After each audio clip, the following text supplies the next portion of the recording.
2018-yili bitta lot yutib olganmiz. Почти 400 million so'mlik. UzAvto sanoati bitta podrazdeleniyasiga GPS priyomni kerak bo'lgan. Men u molni Xitoydan olib kelganman. Va o'sha avtodorojniy olib kelgunimcha avtodorojniy o'sha qanaqadir podrazdeleniyada direktor o'zgarib qolgan. Yangi direktor bizni xonasidan menga bu narsa kerak emas, xohlagan joyingga olib bor deb baqirib, yuristikalarimizni chiqarib yuborgan. Yangi direktor kelgan. Menda o'sha shartnoma bor, molim kelgan. Nima qilishni bilmaganmiz, keyin o'sha yurist bilan sudga berib, akasida Гражданский kodeksda bor.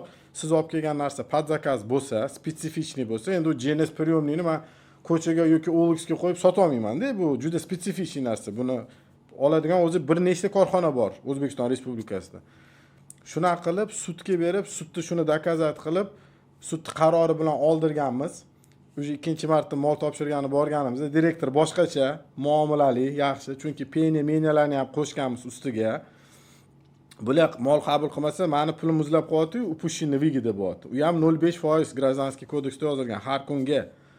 Mana shunaqa qilib molni topshirganmiz, 3 kundan keyin pulimizni aplata qilib bergan.